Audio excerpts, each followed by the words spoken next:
환영합니다. 오늘은 과부가 등장하는 이야기들로 모아보았습니다. 그들의 새로운 인연을 만나볼까요? 그럼 사랑방 이야기와 함께 즐거운 시간 보내세요.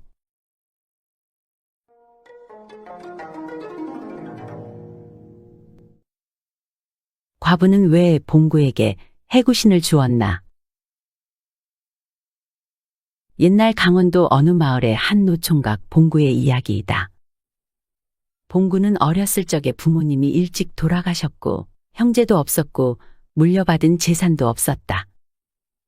그래서 어린 나이에 의지할 곳 없이 혼자 외로움과 가난 속에서 하루하루를 살았었다. 그래도 불행 중 다행으로 힘들게 살고 있다는 소문을 듣고 찾아온 외삼촌 집에 얹혀서 함께 살 수 있게 되었다. 그렇게 외삼촌 집에서 살면서 허드렛 일을 돕고 밥을 얻어먹으면서 살다 보니 지금은 30이 훌쩍 넘은 노총각이 되었다. 어느 날이었다. 하루는 외삼촌이 어떤 손님을 데리고 왔다. 그 손님은 관상을 잘 보기로 아주 유명한 사람이었다.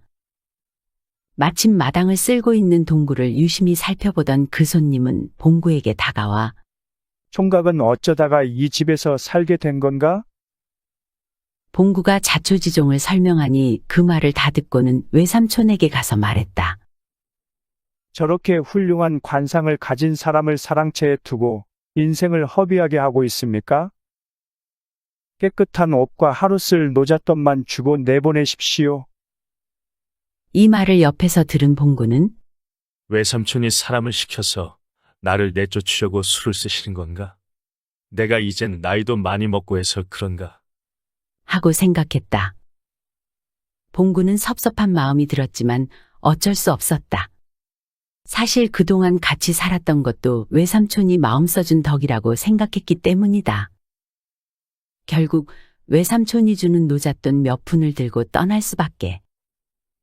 봉구는 이제 태어나 처음으로 오로지 혼자로 독립을 하는 상황에 놓인 것이다. 그렇게 외삼촌 집에서 나와 앞날을 걱정하며 반나절을 가니 샘이 하나 보였다. 그렇지 않아도 목이 마르던 참이었기에 물 한 모금으로 목을 축이려 했다. 그런데 샘으로 가까이 다가가다 보니 한쪽 구석에서 한 여인이 빨래를 하고 있는 것이었다. 흠칫 놀랐지만 아무렇지 않은 척 물을 떠먹으려 하는데 그 여인이 갑자기 봉구를 휙 돌아보더니 저기 혹시 성씨가 어떻게 되시오? 저는 현풍 곽씨인데요. 그건 왜 물어보십니까? 여인은 조금 놀라는 듯한 표정을 짓더니 하고 있던 빨래를 주섬주섬 주워 담았다. 저를 따라오시지요. 갑작스러운 여인의 말에 봉구는 당황스러웠지만 어차피 갈 곳도 없는 처지라 여인을 따라가 보기로 했다. 아무 말 없이 따라가다 보니 고래등같이 커다란 기와집의 안까지 들어가 순식간에 그 집 사랑방에 혼자 앉아있게 되었다. 잠시 뒤 술과 함께 훌륭하게 차려진 저녁상이 방 안으로 들어왔다. 그것을 잘 받아먹고 쉬고 있는데 하인이 찾아와 봉구를 안주인 방 앞에 데려다 주었다. 봉구는 자기도 모르게 왠지 모를 기대를 살짝 품고 방문을 열고 안으로 들어갔다. 방 안에는 아까 그 여인이 다소곳이 앉아 있었다. 그리로 앉으시지요. 여인은 곧 봉구를 불러들인 연유를 설명했다. 사실 저는 과부입니다. 그런데 제가 어제 저녁에 꿈을 꾸니 친정아버지께서 내일 몇 시경쯤에 지나가는 사람이 현풍곽씨인데 그분이 저희 천상배필이라고 하셨습니다. 돈도 갈 곳도 함께 할 사람도 없어 막막했던 봉구는 여인의 이 말을 듣고 너무나 기쁠 수밖에 없었다. 꿈인가 생시인가 싶었지만 봉구는 여인의 뜻을 흔쾌히 허락했고 두 사람은 화끈하게 그날부터 바로 같이 살기로 했다.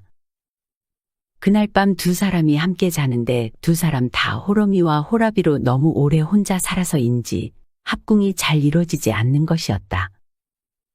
여인은 봉구에게 전 남편이 복용하던 해구신 가루를 먹이고 다시 시도했는데도 잘 되지 않는 것이었다. 봉구는 당황했고 여인은 실망할 수밖에 없었다.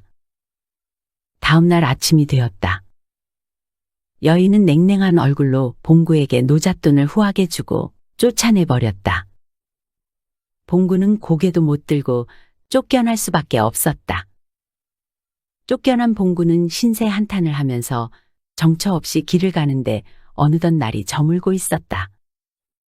심적 고단함이 더했기 때문인지 몸이 더 피곤한 것 같았다.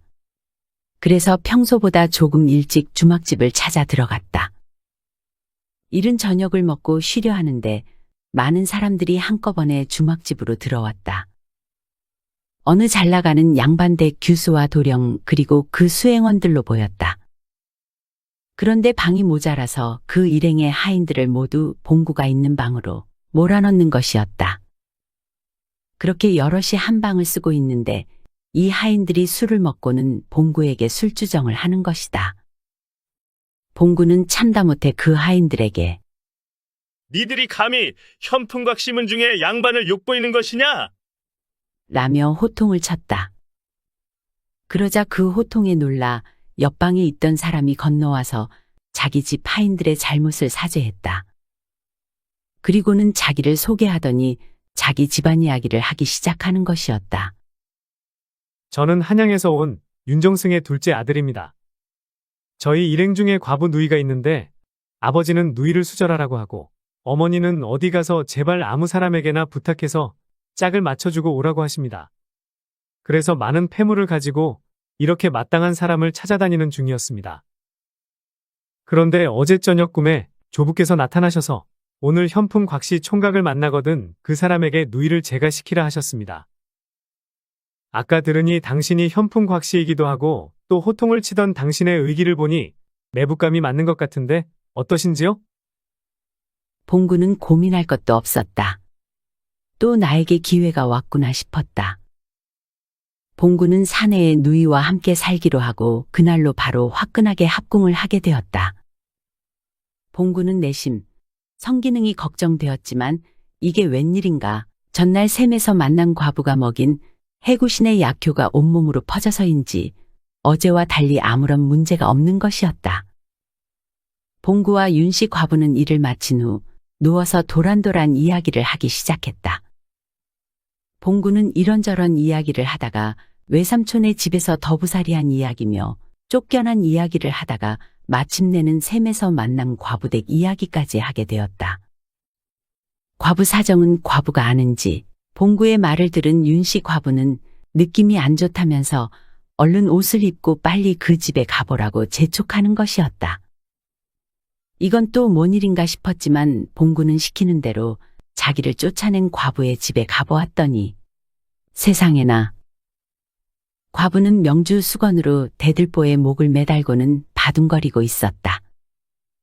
그 모습을 본 봉구가 얼른 뛰어들어가서 과부를 구했다. 과부는 뜬금없이 꿈에 나타나 중매를 서준 친정아버지를 원망하며 목숨을 끊으려 했던 것이었다.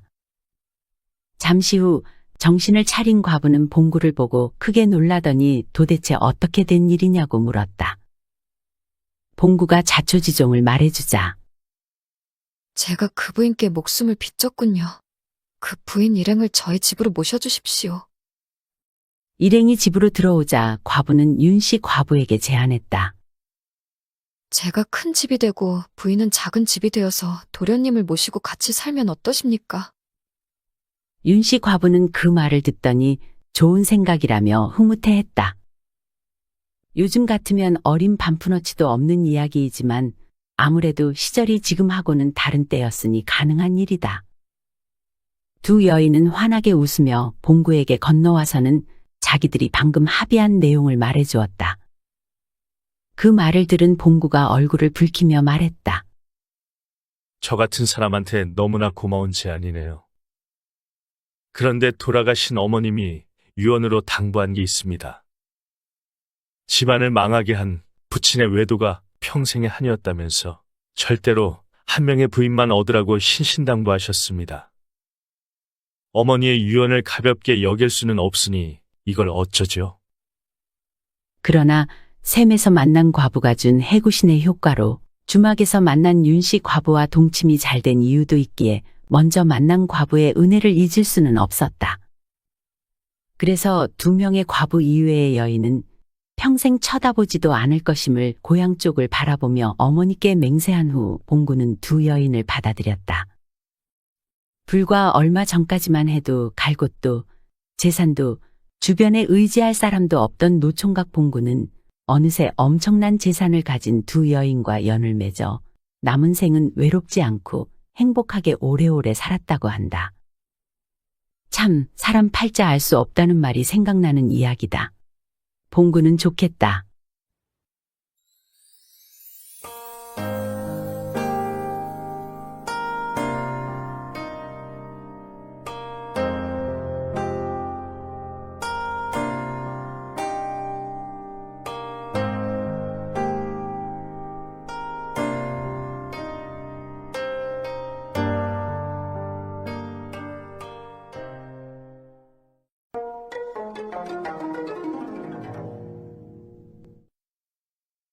머슴의 소원을 들어준 과부. 옛날 어느 마을에 부모님이 일찍 돌아가시고 혼자 살고 있는 임총각이란 사람이 있었다. 임총각은 이미 장가갈 나이가 한참 지난 노총각으로 큰 덩치에 타고난 힘은 장사였으나 순진하고 때로는 조금 모자란 듯한 모습을 보여 팔푼이라 부르는 사람들도 있었다. 임총각은 머슴살이를 해서 먹고 살았는데 다른 사람보다 적은 세경을 받고도 더 많은 일을 해주는 것으로 유명했다. 하루는 옆 마을에서 혼자 사는 과부가 임총각을 찾아왔다. 힘은 세고 머리는 좀 모자라니 잘만 하면 돈을 얼마 들이지 않고도 실컷 부려 먹을 수 있을 것 같았기 때문이었다. 한참 밭일 중인 임총각에게 과부가 말을 걸어왔다. 소문으로 듣자 하니 남들보다 적은 세경을 받고 일한다던데 그래서야 돈 모아서 장가나 들 수 있겠느냐? 저 같은 놈한테 누가 시집이 나오겠습니까요? 저는 별로 그런 욕심도 없고요. 그저 하루하루 배부를 정도만 받으면 족합니다. 우리 집에서 일하면 내가 지금 받는 세경보다 5할을 더 쳐주겠다. 어떠냐? 이 마을에서 제가 태어나고 여태 살았습니다요. 조금 더 많은 세경을 받자고 고향을 떠나고 싶지는 않습니다. 세경을 조금 더 준다고 하면 쉽게 임총각을 꼬실 수 있을 줄 알았는데 임총각의 대답에 과부는 내심 당황했다. 잠시 고민하던 과부는 좋은 생각이 떠올랐는지 미소를 지으며 말했다. 우리 마을로 가면 내가 참한 색시로 혼처를 알아봐 주겠네. 내가 발이 넓어서 아는 처자도 몇 있고 아는 중매쟁이도 많네. 어떤가? 우리 집으로 가서 일해보겠는가? 그게 참말입니까?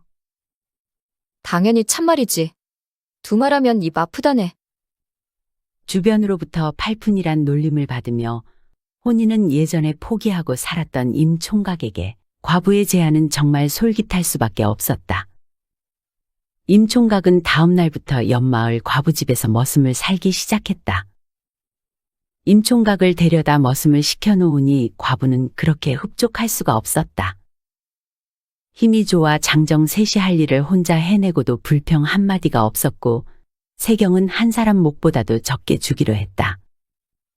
이대로 가면 올해 농사는 그 어느 때보다 많은 이득을 남길 수 있을 것 같았다.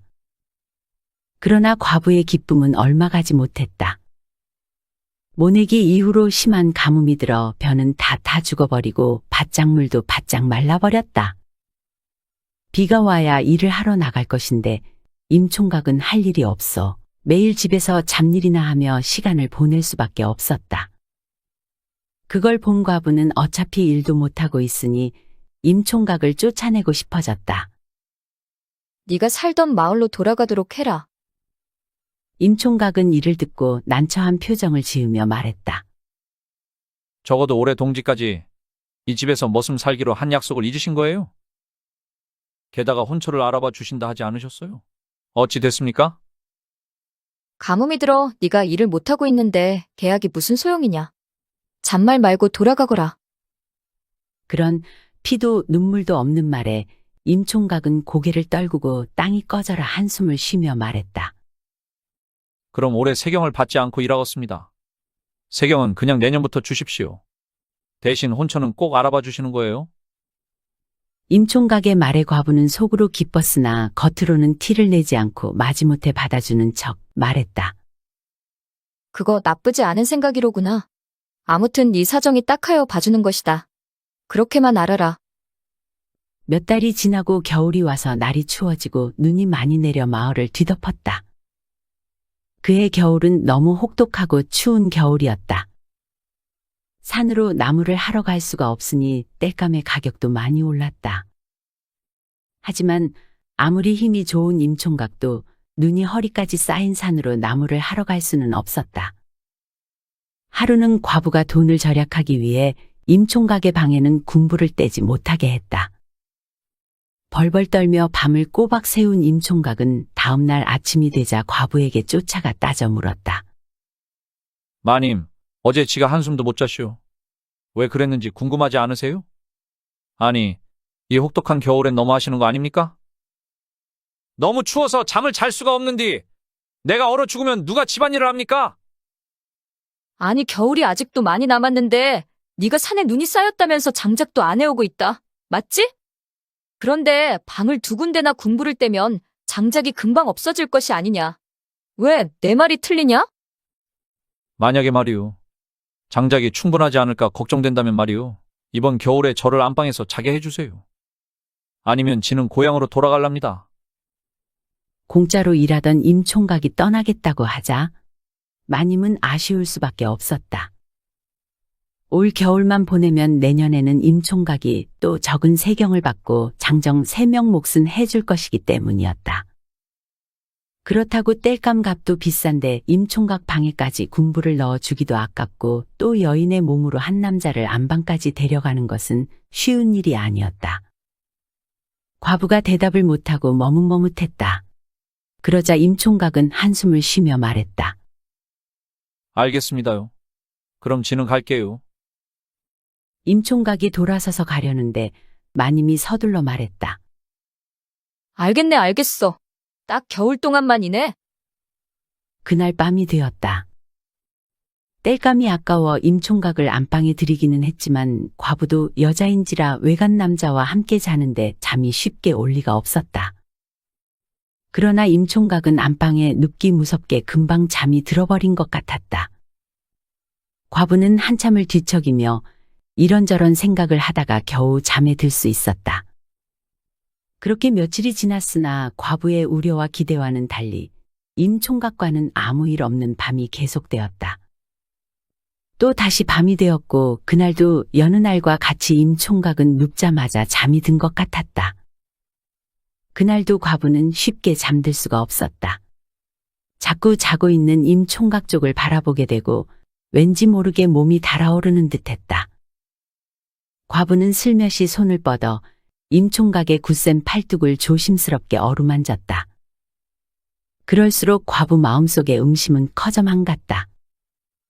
그런데 그 순간 잠들었다고 생각했던 임총각이 갑자기 눈을 떴다.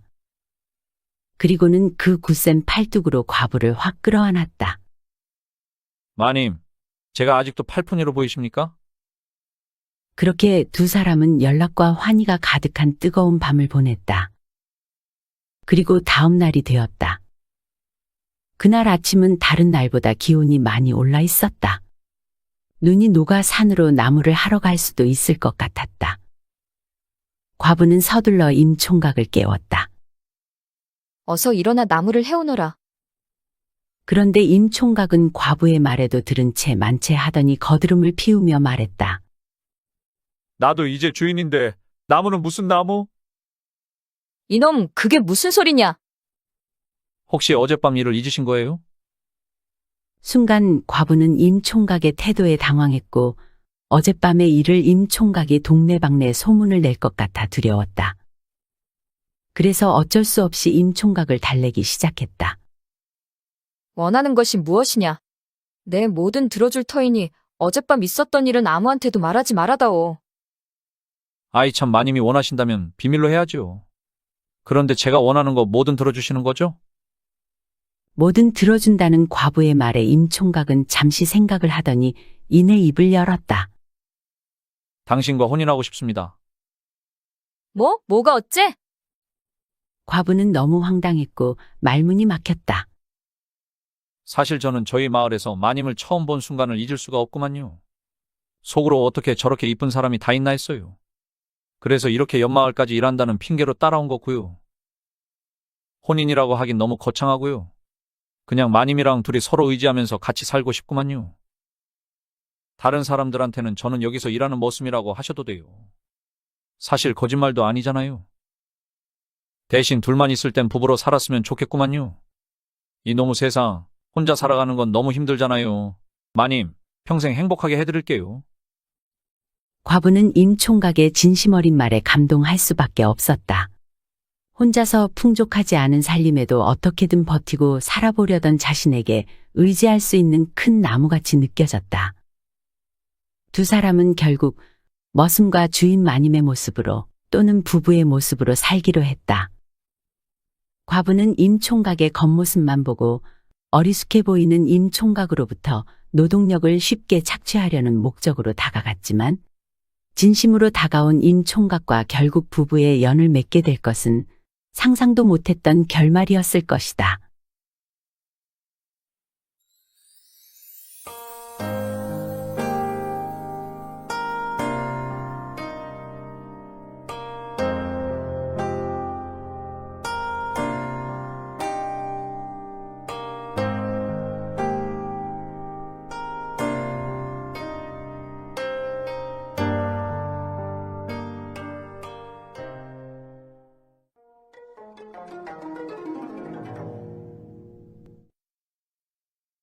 인생 뭐 별거 있나요?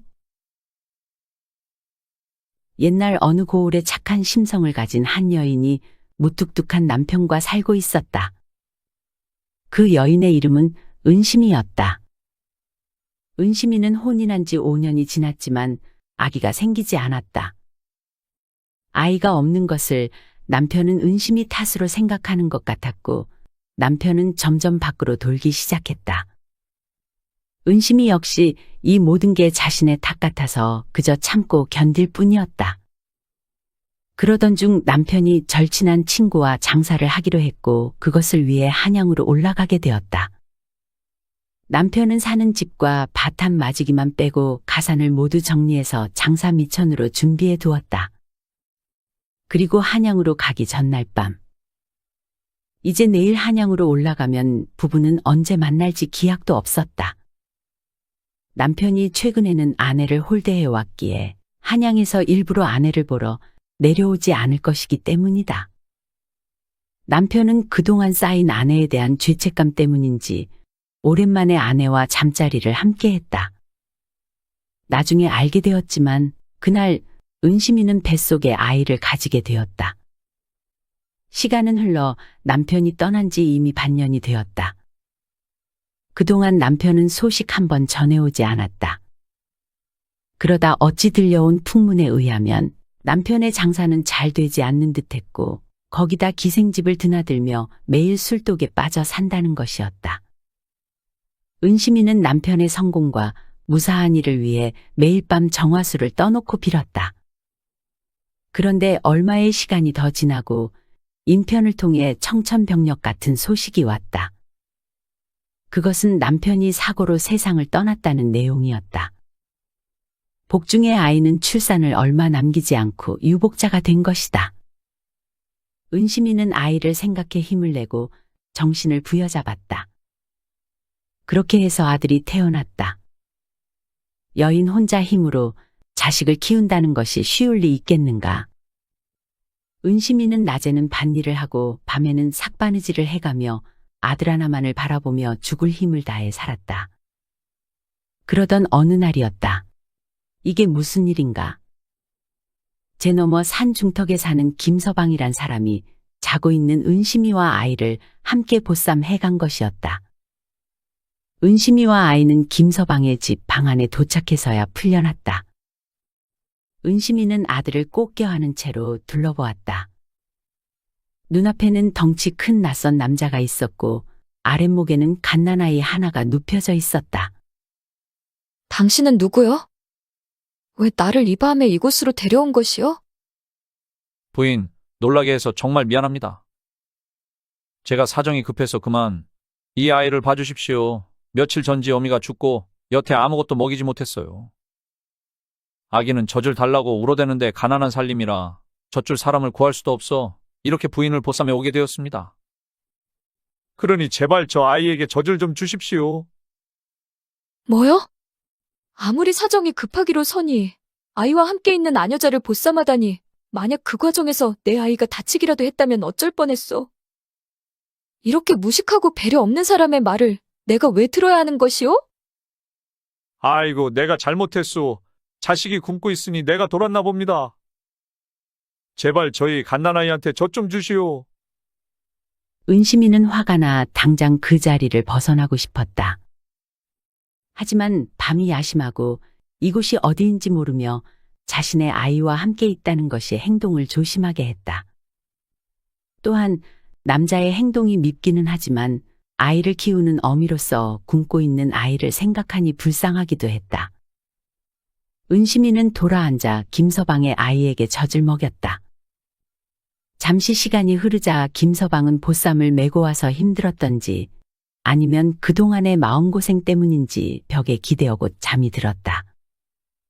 그 틈을 타 은심이는 자신의 아이를 데리고 몰래방에서 빠져나와 산 아래라고 생각되는 방향으로 달아나기 시작했다. 조금 달아나다 뒤를 돌아보니 김서방이 방문을 열고 나와 두리번거리다가 이내 은심이를 발견하고 쫓아오는 것 같았다. 산중이었지만 마침 보름날이라 도망가는 모습이 잘 보였던 모양이었다. 김서방이 소리를 지르며 따라오니 은심이는 더 발걸음을 재촉해 빨리 달아났다. 다급한 마음에 김서방이 뭐라고 하는지는 들리지도 않았다.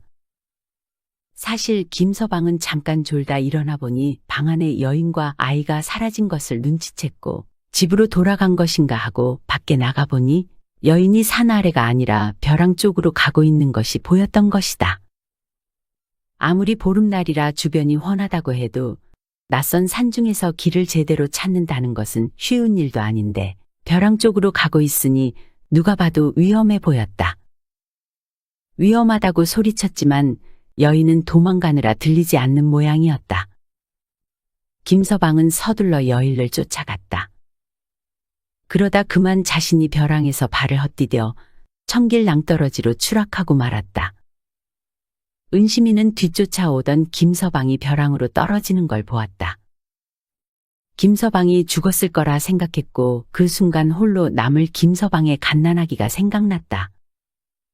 은심이는 놀란 마음을 추스리고 김서방의 집으로 돌아가 날이 밝기를 기다렸다가 김서방의 아이를 데리고 자신의 집으로 돌아왔다.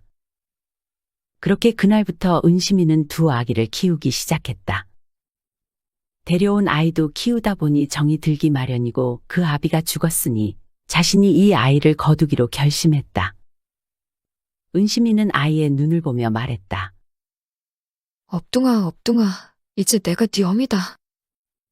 하루는 지나가던 옆집 아주머니가 와서 김서방의 아기를 보고 말했다. 애기가 또 있네. 그 애기는 누구요? 예, 업둥이에요. 아이고, 새댁이 젖먹이를 키우고 있으니까 아기를 키울 수 없는 사정이 있는 누가 간밤에 문 앞에 업둥이를 놓고 갔구먼. 옛날부터 업둥이는 복덩이라고 했어. 복덩이가 왔으니 잘 키워봐. 새댁이 힘들겠네. 내가 삶은 고구마라도 좀 갖다 줄게. 있어봐. 한편 죽었을 줄 알았던 김서방은 살아있었다. 절벽으로 떨어졌지만 바닥에 바로 떨어지지 않고 아슬아슬하게 나뭇가지에 걸리면서 구사일생으로 살아남을 수 있었다. 김서방은 산속에서 사흘을 누워있다가 겨우 몸을 추슬러 집으로 왔다. 김서방의 머릿속은 갓난아이 걱정으로 가득했다. 사흘이나 배를 골았으니 울고 있거나 지쳐 잠들어 있을 거라 생각하고 급하게 집으로 가보았다. 그런데 아기는 집 어디에도 보이지 않았다. 김서방은 곧바로 그 여인 은심이의 집으로 가보았다. 집안을 몰래 들여다보니 아니나 다를까 여인이 김서방의 아기를 안고 있었다. 여인은 아기와 서로 눈을 맞추고 아기도 방긋방긋 웃고 있었다. 아, 세상에, 이렇게나 고마울 수가. 보쌈했던 것을 반성하고 여인에게 가서 사죄했다. 아니, 당신은 죽은 줄 알았는데 살아 있었군요? 그날 낭떠러지에 떨어져서 죽을 위기를 만났지만 겨우 목숨을 건졌습니다. 부인, 저의 행동을 용서해 주십시오. 저의 아기를 친자식처럼 보살펴줘서 너무 고맙습니다. 이제 제가 데려가서 어떻게 해서든 키우겠습니다. 아기를 주십시오. 그러나 은심이는 아기가 걱정되어서 생각 끝에 말했다. 젖줄 사람도 없는데 지금 아기를 데려가서 어쩌려고요? 아기는 아직 젖을 뗄 때가 아니니 나중에 젖을 때거든 그때 데려가세요. 김서방은 은심이의 말을 듣고 너무나 고마웠다. 부인, 정말 정말 고맙습니다. 그러면 부인께서 저희 아들에게 젖을 주는 대신 제가 무엇이라도 해드리고 싶은데요. 그날 이후 김서방은 아침 저녁으로 은심이의 집을 오가며 장작도 해주고 농사일도 해주었다. 은심이는 김서방이 헌신적으로 일하는 것을 보고 마음이 조금씩 또 조금씩 열렸다. 그리고 가만히 생각해보니 김서방이 자식을 위해서 보쌈을 했던 것이라 이해하는 마음이 생기기 시작했다. 그러던 어느 날 또 일이 생겼다. 이웃 고을의 어느 양반이 장정들을 시켜 부인을 보쌈에 오라고 보낸 것이다. 너희들은 누군데 이러는 것이냐? 누군지는 알 것 없다. 어서 우리랑 가자. 자, 어서 자루를 씌워라. 그때 김서방이 나타났다. 김서방은 평소에도 애들을 키우는데 문제가 생기지 않도록 보호하기 위해 보이는 곳에서 또 보이지 않는 곳에서 항상 은심이의 주위를 살피고 있었다. 도둑이라도 들까 보쌈이라도 당할까 걱정되어 그렇게 밤에도 집 주위를 자주 오가며 경계를 했던 것이다. 그러다 다행히 제때에 맞추어 보쌈온 장정들을 막아 설 수 있었던 것이다. 네 이놈들, 어림없다. 네 놈은 누구냐? 예상치 못한 질문에 순간 김서방이 머뭇거리는데 갑자기 뒤에서 은심이가 소리를 쳤다. 이분은 내 남편이다. 그 말을 들은 김서방과 장정들은 깜짝 놀랐다. 장정은 그 말을 듣더니 곧바로 보쌈하는 것을 포기했다. 서방이 있었구나. 다 틀렸다. 돌아가자. 그들이 떠나자 은심이는 당황스럽고 또 쑥스러워졌다. 장정들을 물리치려고 얼떨결에 김서방을 남편이라고 해버렸지만 한 번 뱉은 말은 되돌릴 수 없는 것이었기 때문이었다. 쑥스럽기는 김서방도 마찬가지였다. 은심이가 자기를 남편이라고 할 줄은 생각지도 못했기 때문이었다. 저 사람들에게 당신을 내 남편이라고 말했으니 곧 소문이 날 것입니다. 뱉어버린 말을 돌이킬 수도 없으니 큰일이네요. 은심이는 빼도 박도 못할 상황이 되자 생각을 해봤다. 그동안 김서방이 해왔던 행동이나 심성을 봤을 때 김서방의 됨됨이도 나쁘지 않았다. 오히려 죗값 대신이라고 하지만 온갖 힘든 일을 마다하지 않고 해주는 것을 보며 심적으로 의지하게 되었고 알게 모르게 정이 들었다. 더구나 남편이 죽은 이후 남정네 한 명 없어서 썰렁했던 집안에 김서방이 드나들며 일해주는 동안 처음으로 맘 편히 지낼 수 있었다. 그래서 은심이는 큰 마음을 먹었다. 이왕 이렇게 된 거 지금부터 진짜 제 난군이 되는 것은 어떨는지요? 예? 김서방은 부인의 말에 깜짝 놀랐다. 저는 그렇게 되면 저야 고맙게 하지만은 제가 그래도 되겠습니까? 인생 뭐 별거 있나요? 외로운 사람들끼리 서로 의지하면서 맘 편히 사는 거죠. 어떠세요? 싫으세요? 아니요, 좋습니다. 좋아요. 최고로 좋습니다. 그렇게 해서 두 사람은 그날부터 부부가 되어서 함께 살았다. 남편이 된 김서방은 전보다 더 열심히 일했고 은심이는 업둥이도 친자식처럼 아끼고 사랑을 베풀며 잘 키웠다. 아이들도 어느덧 서당에 다닐 정도로 컸다. 아이들이 글을 읽는 것을 보며 부부는 행복했다. 여보, 우리 애들이 저렇게 건강하고 똑똑하게 자란 것이 다 당신 덕이요? 아니요. 그건 다 업둥이가 복을 갖고 왔기 때문이에요. 복을 갖고 왔다니요? 업둥이가 복덩이라는 말이 있잖아요. 옛날 옆집 아주머니가 해준 얘긴데 업둥이가 복덩이라는 옛날 말이 진짜였다니. 그때는 걱정만 앞서고 믿지 않았지만 살아보니 이제 알겠어요. 정말 복덩이였어요. 업둥이 덕분에 당신같이 이렇게 좋은 남편과 인연이 되었으니까 말이죠. 그렇게 은심이와 김서방은 두 아이와 함께 남부럽지 않게 행복하게 잘 살았다고 합니다.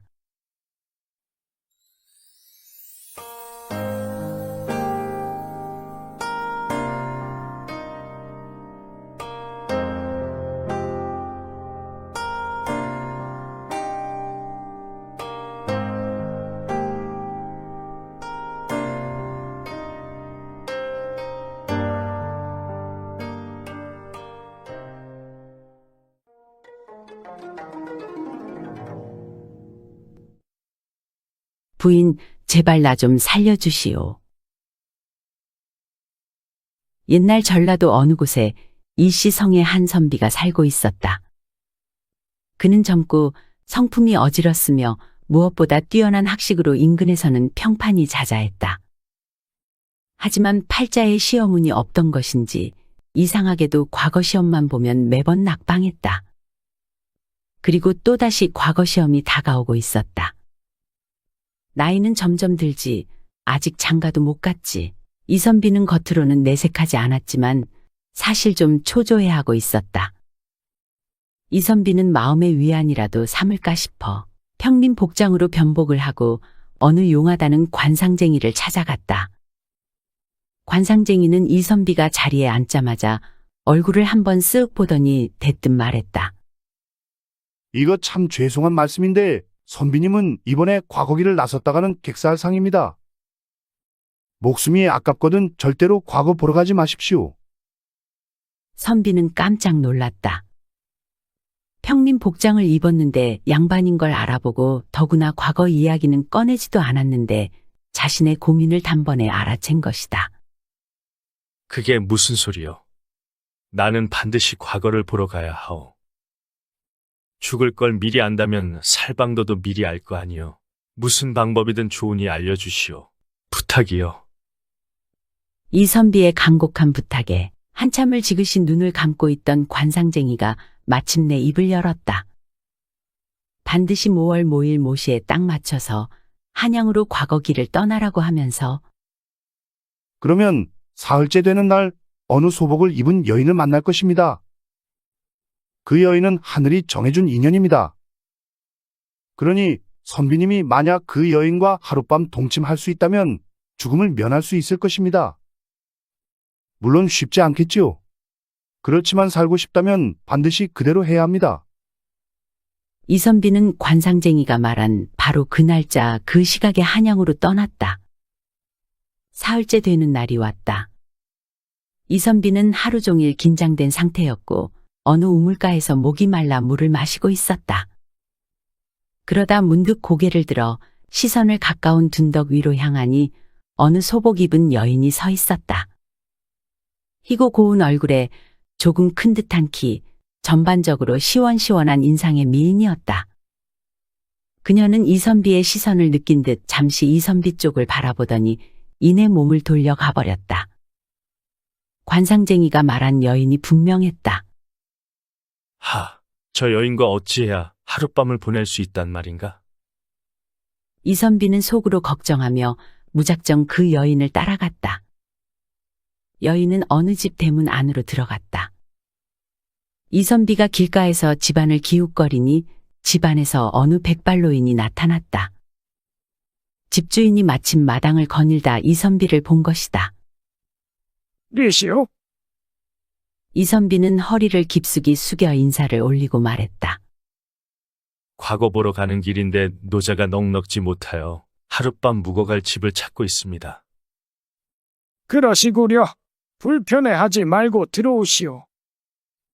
우리 집 식솔은 나랑 며느라기밖에 없으니 조용히 쉬다 가실 수 있을 거요. 노인은 흔쾌히 허락하고는 하인을 불러 이선비에게 사랑채의 방을 내주고 저녁밥을 대접하게 했다. 이선비가 저녁을 먹고 집안을 가볍게 둘러보는데 안채로 가는 문은 굳게 닫혀 있었고 안채를 두른 담 또한 매우 높았다. 아까의 소복 여인과 어찌하면 동침을 할 수 있을지 아무리 궁리해 보아도 묘책이 떠오르지 않았다. 고민 또 고민하다가 밤이 가고 어느새 다음 날이 밝았다. 이대로 이 집에서 나가면 그 소복 여인과의 동침은 아예 불가능할 것 같아서 일단은 동침을 할 때까지 이 집에 머물러야 했다. 이선비는 몸이 아프다는 핑계를 대고 해가 높이 떠도 자리에서 일어나질 않았다. 조금 있으니 집주인 노인이 이선비의 병세를 살피러 왔다. 끙끙 앓는 소리를 내는 이선비를 보고 노인이 말했다. 부담스러워하지 말고 며칠 머물면서 병이 나은 뒤에 가도록 하시오. 이선비는 더 머물 수 있게 되어 다행이라고 여겼다. 하지만 하루 해가 저물도록 고민해도 안채의 담을 넘을 계책을 마련하지 못했다. 그날도 안채로 들어가는 출입문은 날이 어두워지자 아주 단단하게 잠겼다. 이선비는 저녁밥을 먹고 밤이 깊어지자 방에서 나와 다시 안채로 들어갈 방도를 찾기 시작했다. 그러다가 구석진 곳 담장 아래서 겨우 사람 몸 하나 들어갈 만한 구멍을 발견했다.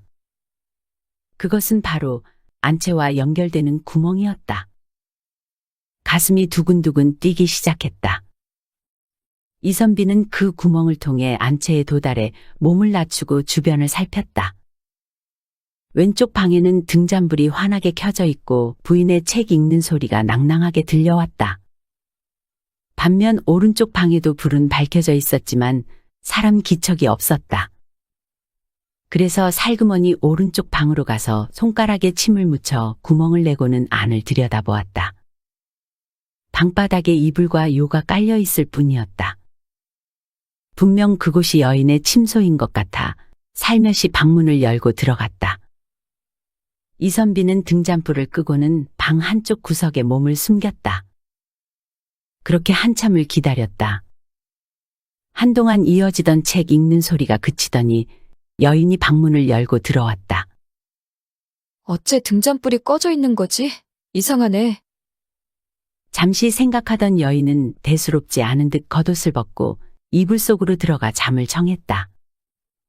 그때 이선비가 숨어있던 곳에서 나가 납작 엎드린 다음 작은 목소리로 말했다. 부인, 제발 나를 좀 살려주시오. 난데없는 인기척과 갑작스러운 목소리에 여인은 깜짝 놀라면서 반사적으로 몸을 일으켜 이불을 끌어안고 웅크렸다. 어머나, 부인, 제발 나를 좀 살려주시오. 여인은 겁에 질린 목소리로 물었다. 대체 누구십니까? 사랑채에 머물고 있는 손님입니다. 무슨 일로 이 야심한 밤에 여자 혼자 있는 방에 숨어드신 겁니까? 선비는 그제야 과거 길을 떠나기 전 관상쟁이에게 들은 말을 간절한 마음을 담아 여인에게 전했다.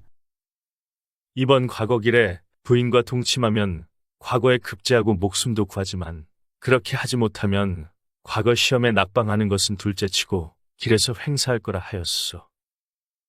나는 꼭 과거에 급제해야 하오. 또 살 궁리도 해야 했기에 오늘 밤 죽음을 무릅쓰고 이 방에 들어온 것이오. 내가 죽고 사는 것은 오직 부인에게 달려있어. 그러니 제발 나를 좀 살려주시오. 여인은 무릎 꿇고 애걸하는 이선비의 사연을 가만히 듣고만 있었다. 그렇게 여인은 한동안 아무 말이 없었다. 짧지만 긴 시간이 흐른 뒤 길게 한숨을 내쉰 여인이 마침내 입을 열었다. 사람의 목숨은 하늘에 달린 것인데 선비님의 목숨이 제 손에 달렸다니 언뜻 믿어지지는 않습니다. 허나 어젯밤 꿈에 황룡이 나타나 제 가슴과 배 위에 서린 꿈을 꾸었습니다. 정말 상서로운 꿈이었습니다. 그런 꿈을 꾸고 다음날 내과에서 선비님을 뵙게 된 것은 분명 하늘이 내린 인연이겠지요. 그리고 왜인지는 모르겠으나 선비님의 말에서 거짓이 느껴지지는 않네요. 황룡이 꿈에 나타났으니 이번 과거의 선비님은 반드시 크게 이름을 떨칠 것입니다. 급제하고 돌아오는 길에 저를 버리지 않고 꼭 데려가 줄 것을 하늘에 맹세하실 수 있으신가요?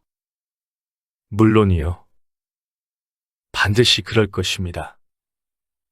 이선비가 맹세하자 여인이 동침을 허락했다. 이선비는 여인과 운우지정을 나누고 묵고 있던 방으로 돌아오니 잠시 뒤 날이 밝아왔다. 이선비는 아침을 먹은 후 집주인, 그러니까 여인의 시아버지에게 가서 인사를 했다. 어르신의 은혜를 입고 이틀 동안 몸조리하니 이제 병이 다 나았습니다. 오늘은 출발할 수 있겠습니다. 이선비는 마음속으로 며느리와 동침한 것을 노인에게 사죄했다. 만약 과거에 급제하면 꼭 다시 들르도록 하겠습니다. 그럼 안녕히 계십시오. 이선비는 의미심장한 말을 남긴 뒤 노인과 작별하고 상경하여 과거를 보았다. 그리고 과연 여인의 말대로 이선비가 장원급제했다. 이선비는 고향인 전주로 돌아가는 길에 약속한 대로 노인의 집에 다시 들렀다. 노인이 이선비에게 축하의 말을 전하며 다가와 술을 내주었다. 장원급제를 축하하네. 내 집에서 머물고 간 사람이 장원급제를 하다니 이것 또한 영광이 아니겠는가? 과찬이시옵니다. 어르신, 제가 드릴 말씀이 있사옵니다. 그래, 무슨 말인가? 어서 해보게. 이선비는 과거의 연속으로 낙방한 이야기부터 관상쟁이를 찾아간 일, 그리고 노인의 며느리와 합방한 일까지 모든 일을 조금도 숨기거나 보탬 없이 노인에게 말했다. 모든 이야기가 끝날 때까지 노인은 묵묵히 듣기만 했다. 어르신께는 정말 죄송합니다. 그러나 며느님과 혼인할 수 있도록 허락해 주십시오. 노인은 감정을 읽을 수 없는 표정으로 한동안 입을 꾹 닫고 아무 말도 하지 않다가 고개를 끄덕이며 입을 열었다. 잘된 일이네. 내가 그렇지 않아도 며느리가 젊은 나이에 자녀도 없이 청산과부가 된 것을 항상 안쓰러워하고 있었네. 자네같이 훌륭한 청년의 아내가 된다면 그건 정말 잘된 일 아닌가? 오히려 내가 고맙다고 해야 할 판이네. 그때 문을 열고 노인의 며느리가 안으로 들어왔다. 며느리는 평소에 소복을 벗고 가진 옷 중 가장 화려한 옷을 입고 있었다. 며느리는 시아버지에게 큰절을 하고는 아버님을 며느리로서 평생 봉양하며 살고자 하였으나 하늘이 내려준 것이라 생각되는 인연을 만나 재혼을 결심하게 되었습니다. 이 못난 며느리를 용서해 주십시오. 그래, 사연은 이선비에게 들었다. 잘 생각했다. 잘 생각했어. 나도 이제 네 눈치 안 보고 새장가 가야겠다. 네, 걱정 말고 잘 살아라. 아버님, 죄송하고 감사드립니다. 만수무강하십시오. 어르신, 가끔 안부 여쭙도록 하겠습니다. 안녕히 계십시오. 며느리와 이선비는 노인에게 하직 인사를 하고 집을 나왔다. 둘은 이선비의 고향에 도착해 이선비의 부모님에게도 그간의 사정을 말하고 혼인을 허락받았다. 그리고 총각과 과부의 혼인이었으므로 혼례식은 간략하게 치렀다. 여보, 당신이 아니었다면 장원급제는커녕 산목숨도 아니었을 거요. 정말 고맙소. 남은 인생 당신의 은혜를 갚는다는 마음으로 살겠소. 서방님, 그것은 저도 마찬가지입니다. 서방님이 그렇게 저희 침소로 들어오지 않으셨다면 저는 평생 청산과부의 몸으로 외롭게 살아야만 했을 겁니다.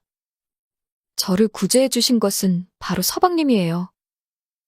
그렇게 둘은 서로의 인생을 구제해준 은인이라고 생각하면서 평생을 서로 아껴주며 행복하게 잘 살았다고 한다.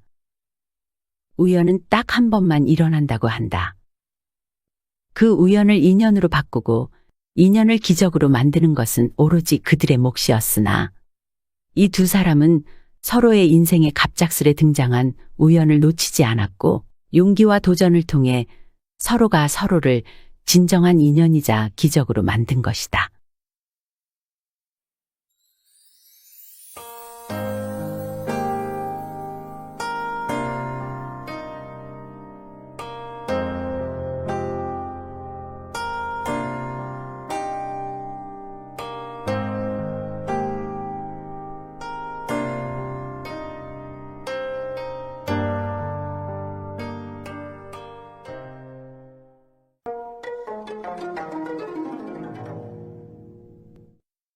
사랑방 손님과 과분액. 옛날 어느 마을의 변서방이란 아주 가난한 사람이 살았습니다. 먹고 살 것도 없는 살림에 자식은 계속 늘어 어느덧 아들 셋을 연년생으로 두고 나니 장차 입에 풀칠할 방법이 막막했습니다. 어느 날은 답답한 마음에 용하다는 점쟁이에게 사주를 받습니다. 사주의 아들이 7이라는 점쟁이의 말을 듣고 변서방은 정신이 아득해졌습니다. 아들 셋 있는 것도 못 먹여 살리는 마당에 아들을 넷이나 더 낳는다니. 그랬다가는 다 같이 굶어 죽을 게 뻔하니 차라리 집을 나가야겠다고 생각한 변서방은 그날로 무작정 집을 뛰쳐나왔습니다. 정처 없이 떠돌아다니다가 어느 날 해질 무렵에 기와집이 즐비한 어느 마을에 도착했습니다. 변서방은 어느 기와집에 찾아가 주인에게 하룻밤 묵어가게 해달라고 부탁하여 사랑방으로 안내받게 되었습니다. 저녁상을 잘 대접받고 집주인과 이런저런 이야기를 나누며 술을 한잔하게 되었습니다. 변서방이 자식 셋을 건사하기도 어려웠는데 사주에 자식 넷이 더 들어있어서 집을 뛰쳐나왔다고 말하니 집주인은 자기 팔자는 반대라며 말을 꺼냈습니다. 나는 부자지만 내 처는 얼마 전에 세상을 떠났고 아들 넷이 있었지만 내 팔자가 험해 자식이 다 죽었네. 자식 넷이 다 죽고 과부 며느리 넷만 지금 있네. 나는 자식도 손자도 없어서 이제는 대가 끊길 상황이니 내가 죽어도 조상님 뵐 면목이 없네. 하고 신세 타령을 하는 것이었습니다. 자리를 파하고 집주인이 방으로 돌아와 생각해보니 변서방은 자식 셋이 살아있고 앞으로 넷이나 더 낳는다는 게 그저 부러울 뿐이었습니다. 생각 끝에 집주인은 네 며느리를 모두 방으로 불렀습니다. 그리고는 간곡한 어조로 며느리들을 보며 말했습니다. 우리 사랑방에 손님이 있는데 들어보니 그 사람 사주의 자식이 칠형제라더라. 지금 자기 집에 삼형제를 낳아놓고 앞으로 자식 넷을 더 낳는다는 말에 자식 7을 먹여 살릴 일이 막막하여 집을 나와 떠돌아다닌다고 하더라. 그러니까 아직 사형제를 더 낳을 수 있다는 말이다. 너희 네 며느리가 그 사람과 하룻밤씩 보내서 아들을 하나씩 얻는 게 어떠냐? 우리 집 자손이 끊기지 않게 너희가 노력해다오. 하고 시아버지가 말했습니다. 며느리들은 시아버지의 간곡한 부탁에 어쩔 수 없이 그러겠다고 대답했습니다. 집주인은 변서방에게 사정을 얘기하고 씨를 나누어 주면 재산까지 얼마만큼 떼어주겠다고 약속했습니다. 변서방은 자신이 떠돌아다니게 된 고민까지 해결하고 재산까지 생기니 거절할 이유가 없었습니다. 변서방은 큰 며느리부터 순서대로 하룻밤씩 동침하였고 며칠이 지나 막내 며느리와의 합방까지 마무리 지었습니다. 그런데 막내 며느리가 말했습니다. 당신은 오늘 저녁에 우리 집에서 죽소. 그러니 얼른 도망가시오. 집 뒤에 대나무 밭으로 숨어들어 도망가면 쉽게 잡히지 않을 것이오. 과연 변서방이 가만히 생각해보니 내 며느리와 동침한 자기를 집주인이 가만두지 않을 것 같았습니다. 죽여서 입막음을 할 것 같았습니다. 큰일 났다 싶은 변서방은 그 길로 뒤도 돌아보지 않고 집 뒷담을 넘어 대나무 밭을 지나 멀리 달아났습니다. 정처 없이 여기저기를 떠돌던 변서방은 3년 만에 내과부와의 일이 있었던 마을 근방을 지나게 되었습니다. 마침 그 집 생각이 나서 어떤 사람에게 물으니 노인은 죽은 지 몇 년 됐고 며느리들이 아들을 하나씩 낳아 키우고 있다는 것이었습니다. 변서방은 그 집을 다시 찾아갔습니다. 과연 내 과부와 내 아들이 반갑게 맞아주었습니다. 결국에는 본처와 그 사이 아들 셋까지 모두 불러서 다 같이 행복하게 살았다고 합니다. 자손이 끊어질 무렵 나그네를 맞아들여 과부가 된 내 며느리와 동침하게 함으로써 조상들이 대를 잇기 위해 얼마나 애썼던가를 느끼게 하는 이야기입니다.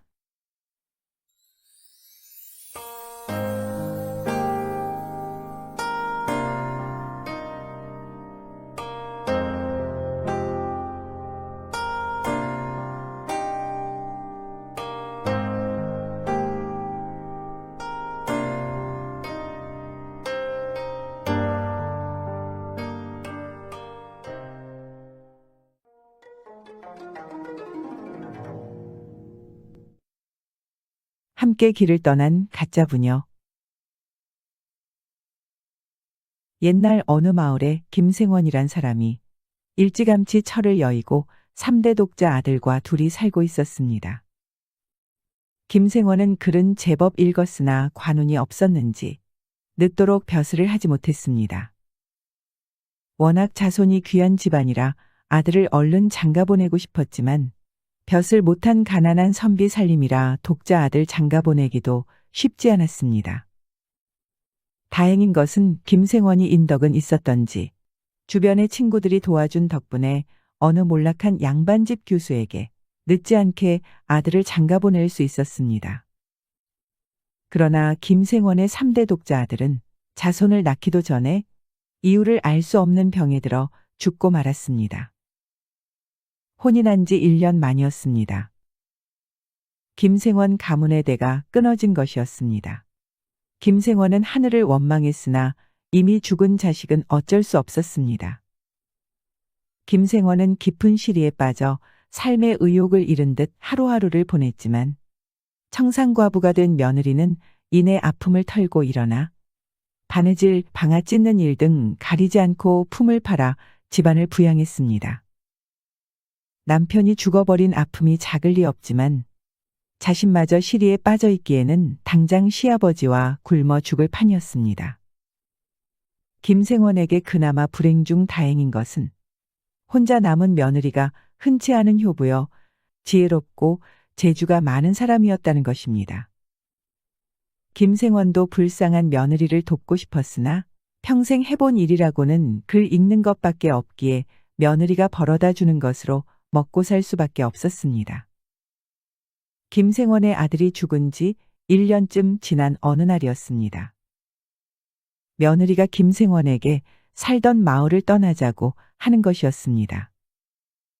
김생원도 가난한 살림에 아들까지 죽은 마을에 아무런 정도 미련도 없었습니다. 김생원과 며느리는 마을을 떠나 새로운 삶을 찾아보기로 했습니다. 가난한 살림에 가져갈 것도 없고 그저 입던 옷 몇 가지만 싸 짊어지고 둘은 마을을 떠났습니다. 김생원은 며느리가 하자는 대로 하고 가자는 대로 따라갔습니다. 어느 날 높은 산 고개를 넘어가는 중에 며느리가 말했습니다. 아버님, 제 머리를 내리게 해주세요. 남들이 보기에 며느리와 시아버지가 둘이 다니면 괴상하게 여기는 일도 많을 듯합니다.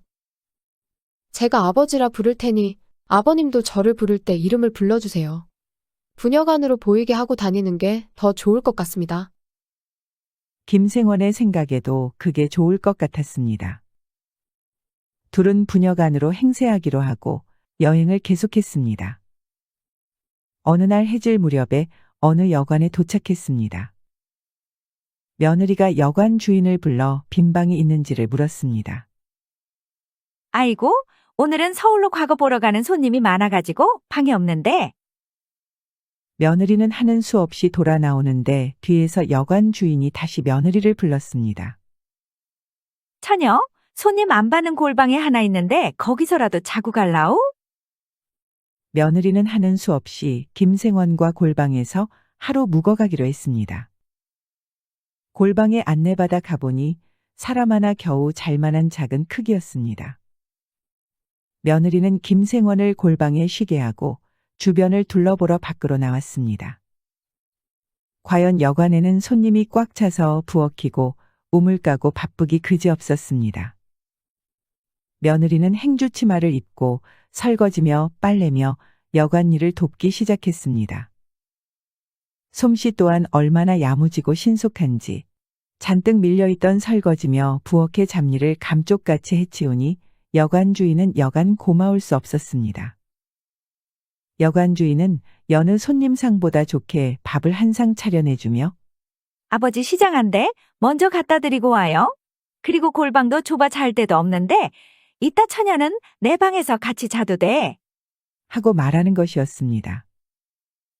다음 날이 되었습니다. 여관 주인은 해야 할 빨래가 태산 같다며 일을 좀 더 거들어주고 가라고 떠나려는 며느리를 잡았습니다. 며느리는 잿물을 받아 깨끗이 빨래를 해 널어 말린 후 다음 날에는 풀을 먹여 다듬이질을 하고 정갈하게 차곡차곡 해놓았습니다. 며느리의 일솜씨에 여관 주인은 그야말로 반하고 말았습니다. 여관 주인이 품삯도 후하게 쳐주고 놔주지를 않으니 며느리는 시아버지와 그럭저럭 두어 달을 여관에서 머물게 되었습니다. 그 사이 여관 인근에는 여관에서 일하는 처녀가 양반집 교수라 몸가짐도 단정하고 바느질이며 음식이며 일솜씨가 비할 데 없이 좋다는 소문이 파다하게 퍼졌습니다. 한편 같은 마을에는 어느 부잣집이 있었습니다. 그 집 종손인 큰아들은 몇 해 전에 아내를 여의고 재취를 알아보는 중이었습니다. 부잣집 대감이 여관에 머무는 처녀의 소문을 들어보니 종갓집 맏며느리 자리라는 게 통솔력과 살림 솜씨가 있어야 하는데 그 이상 적임자가 없는 것 같았습니다. 대감은 큰아들을 불러 부자간에 의논을 했습니다. 대감이 저기 어느 객주집에 어느 처녀가 행동도 양반이고 그 아비는 글은 많이 읽은 듯하나 벼슬은 못해서 살림이 어려워 그 처녀가 여관에서 일한다고 하더라. 그 처녀가 일솜씨가 좋고 통솔력도 있어 우리 집 맏며느리 감으로 제격인 듯한데 내 뜻은 어떠냐? 하고 물으니 큰아들도 달리 불만은 없었습니다. 다음 날이 되어 부잣집에서 여관으로 매파를 보냈고 여관 주인이 매파가 온 일을 며느리에게 알려주었습니다. 이봐 처녀, 저 건너 종갓집에서 오늘 매파가 다녀갔어. 자리는 종손 재취 자리라 흠이 있긴 하지만 그 외에는 더할 나위 없는데 처녀 마음이 어떤지 모르겠네. 남들이 볼 때는 부녀지간으로 알지만 실제로는 시아버지를 모시고 있는 며느리로서 자신의 재혼을 생각할 수 없었기에 거절할 수밖에 없었습니다. 며느리는 다른 이유를 대며 혼이 날 수 없다고 말했습니다. 이후에도 몇 번이나 매파가 다녀갔지만 처녀는 매번 혼담을 거절했습니다. 그러던 어느 날 부잣집과 혼담이 오간다는 소문을 시아버지도 듣게 되었습니다. 시아버지는 반가운 마음으로 며느리의 재가를 허락해 주었습니다. 혼례를 올리고 며느리는 새로운 종갓집 며느리로서 부잣집에 살게 되었고 김생원은 부잣집에서 집을 한 채 마련해 주고 논도 조금 받게 되었습니다. 재산이 생기니 아직 50을 넘지 않은 김생원에게도 혼담이 오게 되었고 김생원은 어느 가난한 농부의 여식과 재혼을 할 수 있었습니다. 그리하여 말년에 복이 든 것인지 재혼한 아내가 자식 복이 많았는지 김생원 내외는 5남매를 낳았습니다. 김생원의 며느리는 자신의 지혜와 재주로 자칫 청산과부로 평생을 보낼 뻔한 스스로의 삶도 다시 개척하고 시아버지 가문에 끊어진 데도 다시 이어지게 해주었다는 이야기입니다.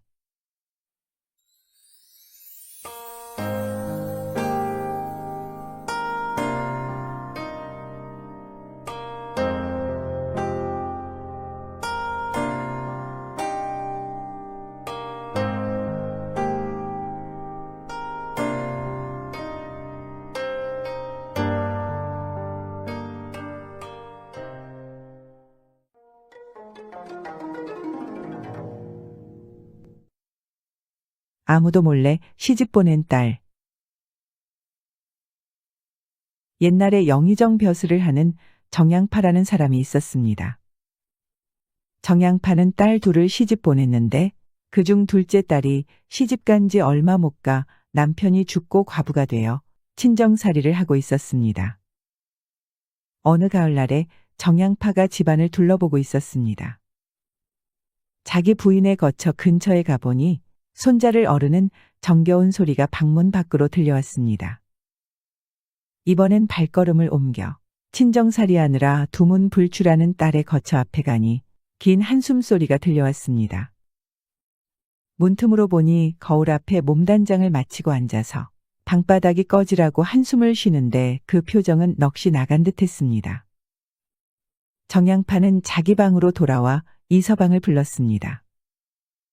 이서방은 평안도 출신의 선비로 몇 해 전에 아내와 사별했는데 서울에 볼 일이 있어 몇 달 전부터 정양파의 사랑채에 머물고 있었습니다. 그는 사리분별을 잘하고 듬직하여 일을 그르치는 경우가 없는 사람이었습니다. 정양파가 이서방에게 말했습니다. 자네, 내가 시키는 대로 하겠는가? 예, 시키시는 대로 하겠습니다. 자네, 내 여식을 데리고 가게. 이서방은 최고 권력을 가진 영상대감이 자기 딸을 데리고 가라는 뜬금없는 말에 순간 자신이 뭔가 죄를 지은 줄 알았습니다. 아이고 대감, 왜 그러십니까? 죽여주시옵소서. 그래, 자네가 내 말 안 들으면 가만 안 둘 것이네. 그러니 내 딸을 데리고 가게. 아, 예. 그러면 처분대로 하겠습니다. 가벼운 보배를 좀 싸줄 테니 내 딸과 함께 이대로 떠나. 다시는 이쪽 땅에는 절대로 발도 들여놓지 말고 살게. 정양파는 그 길로 이서방과 딸을 보낸 뒤 딸이 있던 거처로 가서는 딸의 이부자리로 사람이 누워있는 것처럼 보이게 만들어 놓았습니다. 정양파는 동이 트자 부인의 거처 앞으로 갔습니다.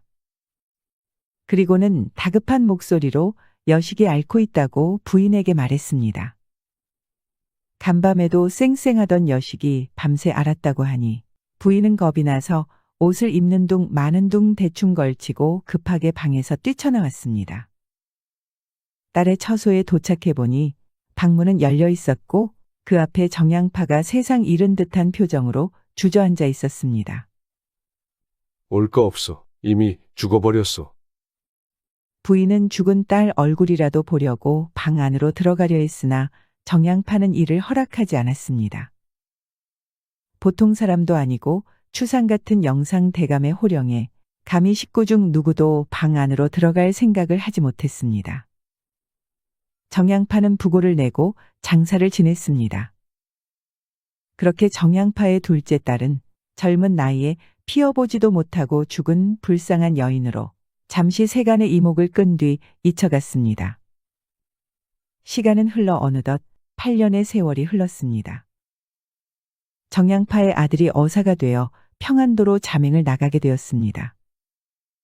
여기저기 고을을 둘러보는 중에 어떤 어린 녀석 하나가 걸어가는데 이쁘고 귀여운 것도 있었지만 뭔지 모를 정감이 느껴졌습니다. 아이를 붙잡고 어사가 물었습니다. 몇 살 먹었느냐? 올해 8입니다. 그래, 내 성이 뭐냐? 이가입니다. 그럼 내 아버지는 어디 계시느냐? 지금 우리 사랑에서 글을 읽고 계시지요? 너희 집에 좀 가보고 싶구나. 그래도 되겠느냐? 네, 그러시죠. 어사는 알 수 없는 호기심과 곧 해도 질 것이고 하룻밤 묵어갈 곳도 필요하고 해서 아이를 따라가 보게 되었습니다. 아이의 집에 도착해 보니 이게 누굽니까? 아이의 아비는 8년 전에 사랑채의 객식구로 머물던 이서방이 아닙니까? 깜짝 놀라 서로 반갑게 손잡고 인사를 하고 방 안으로 들어갔습니다. 그런데 어찌 이럴 수가. 어사는 또 한 번 놀랄 수밖에 없었습니다. 방 안에는 이미 예전에 죽은 줄로 알았던 누이 동생이 있었습니다. 오누이는 뜻밖의 해후에 눈물을 흘리며 감격해하였습니다. 그리고 몇 달이 지났습니다. 어사일을 잘 마치고 집으로 돌아온 정양파의 아들은 아버지에게 인사를 하러 갔습니다. 정양파가 물었습니다. 잘 다녀왔느냐? 예, 잘 다녀왔습니다. 저승에까지 갔다 왔습니다. 정양파는 저승까지 다녀왔다는 아들의 말에 누이를 만나고 온 것을 눈치챘습니다. 그래, 다 무고하더냐? 예, 무고합니다. 아들을 하나 낳았더군요. 그 옛날 사대부 집안에 여인의 계가란 있을 수 없는 일이었습니다. 그러나 1인지와 만인지상의 존귀한 자리에 있는 영의정 정양파였지만 딸의 행복을 위해서라면 체면도 버릴 수 있는 눈에 넣어도 안 아플 만큼 사랑하는 딸의 한 아버지일 뿐이었습니다. 정양파의 딸은 아버지의 보살핌으로 인해 여인으로서의 두 번째 삶을 얻어 한 사내의 아내로서 그리고 한 아이의 어미로서 오래오래 행복하게 살았다는 이야기입니다. 아버지가 딸을 아끼는 마음은 예나 지금이나 변함이 없네요.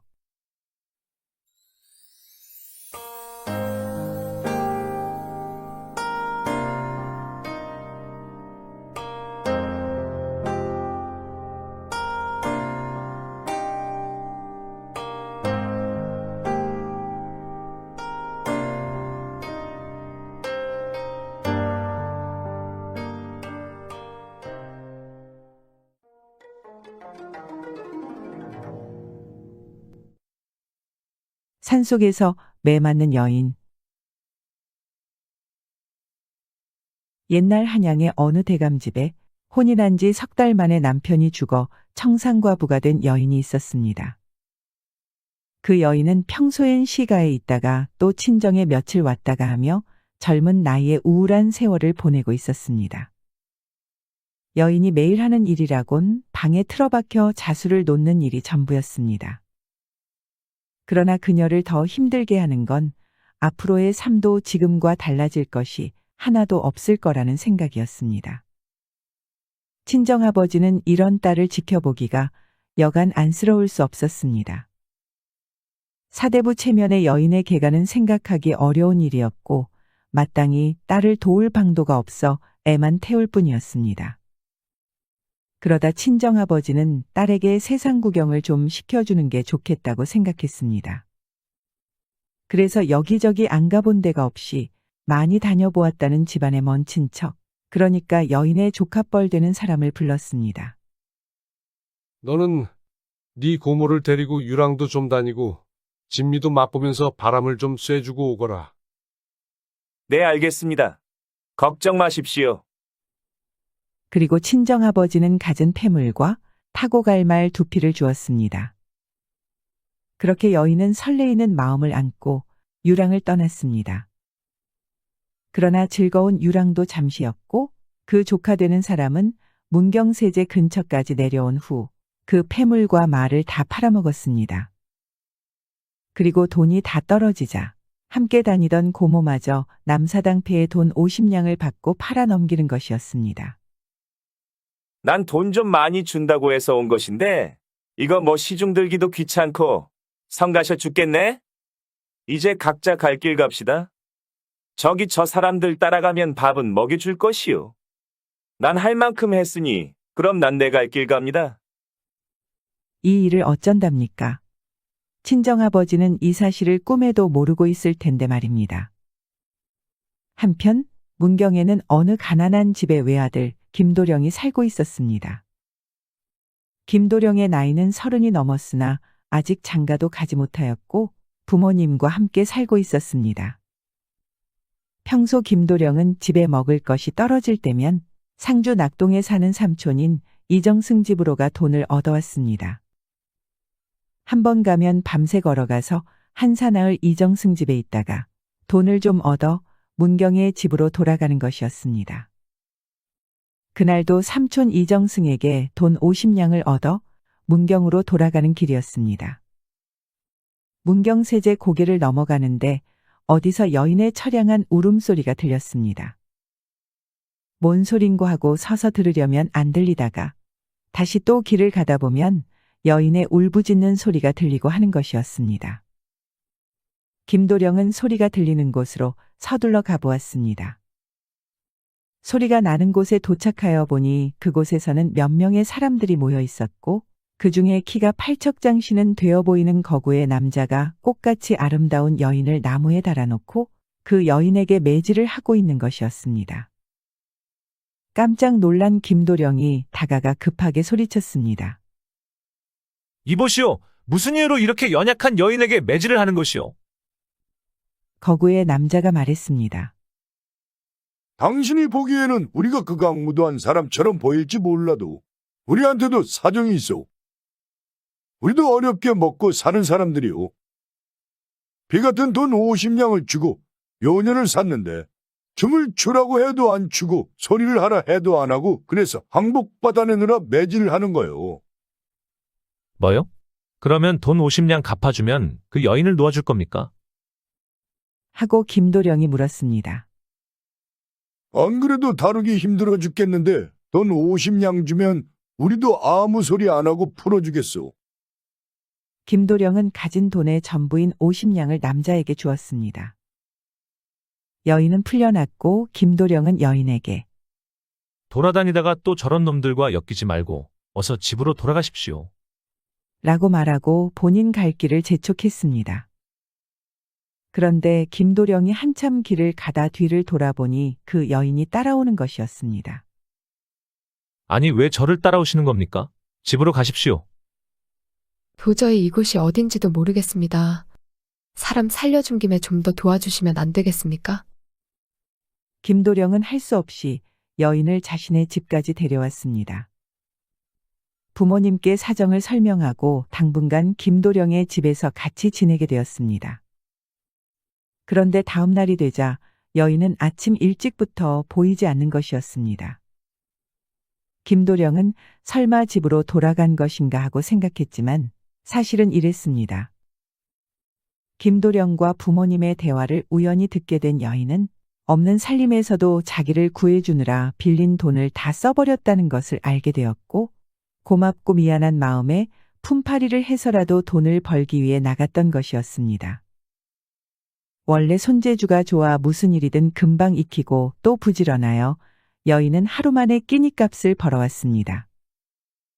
여인은 처음으로 자기가 돈을 벌고 또 누군가에게 필요한 존재가 된다는 것이 기쁘게 느껴졌습니다. 그리고 여인이 다시 집으로 돌아간다고 해도 개가는 물론이고 또다시 아무것도 하지 않고 죽은 남편만을 바라보며 세월을 보내는 청산과부의 삶을 살아갈 것이 뻔했습니다. 이제 그 삶은 여인에게는 답답하고 더 두려운 것이 되어버렸습니다. 그래서 매일 부지런히 일해 김도령 집의 살림을 도왔습니다. 그렇게 몇 달이 흘렀고 여인은 김도령과 한 집에 살면서 자연스럽게 부부의 연을 맺게 되었습니다. 그렇게 김도령은 30이 넘어 김서방이 되었고 여인과 행복한 날들을 보내고 있었습니다. 그렇게 지내던 어느 날이었습니다. 여인은 바느질 솜씨가 특히 뛰어나 옷 찢는 할머니 집에서 같이 일을 했습니다. 그날도 근동의 어느 부잣집 아들이 입을 옷을 만들고 있었습니다. 서울로 과거를 보러 갈 때 입을 옷이라는 것이었습니다. 옷을 지으며 여인은 자기도 모르게 탄식을 했습니다. 어떤 사람은 팔자가 좋아 이런 옷을 입고 과거 보러 다니는구나. 그렇게 한탄을 하면서 노래를 부르니 주인 할머니가 듣고서는 그래, 자네 신랑은 옷이 없어서 과거를 못 간단 말인가? 이거 우리 아들 입던 옷인데 옷감은 제일로 좋은 거야. 빨아 입히면 새 옷 같을 거야. 줄 테니 가져가게. 그래도 되겠습니까? 감사합니다. 그리하여 여인은 옷을 얻어 집으로 돌아왔습니다. 마침 김서방이 과거를 보러 가려는 참이었기에 여인은 얻어온 의관을 김서방에게 주었습니다. 그리고 편지도 한 통 써주며 말했습니다. 과거 보러 가다가 종로거리에 도착해서 그 동네에서 가장 큰 대문이 있는 집을 찾아가면 사랑채의 청지기가 있으니 청지기한테 이것 좀 전해주시오. 과거를 보러 서울에 도착한 김서방이 여인이 시킨 대로 가보니 과연 종로거리 어느 곳에 큰 대문이 있었습니다. 김서방은 문 밖에서 청지기를 찾아 편지를 전했습니다. 청지기는 편지를 뜯어보더니 깜짝 놀라는 것이었습니다. 그러더니 꼼짝 말고 기다리라고 하고는 안채로 뛰어들어갔습니다. 잠시 후 대감과 안방마님으로 보이는 사람들이 눈물, 콧물을 흘리며 버선발로 달려나왔습니다. 자네가 문경 사는 김서방인가? 그렇습니다. 고맙네, 고마워. 그렇게 김서방은 종로에서 어마어마한 부잣집의 사위가 되었고 이후 과거에도 급제하였다고 합니다. 대감은 죽은 줄로만 알았던 딸도 찾고 과거 급제한 사위도 얻게 되어 모두 행복하게 잘 살았다는 이야기입니다. 여인이 은혜를 갚기 위해 애쓰지 않고 잠시 머물다가 집으로 돌아갔다면 어땠을까요? 또 김서방이 여인을 구해주지 않고 지나쳤다면 어땠을까요? 그리고 삼촌 이정승이 돈 50냥을 주지 않았다면 김서방과 여인의 인연도 여기까지 이어지지 않았을 것 같네요. 이렇게 크고 작은 마음들이 모여 김서방과 여인의 삶이 이토록 행복하게 바뀔 수 있었던 건 아닐까 싶습니다.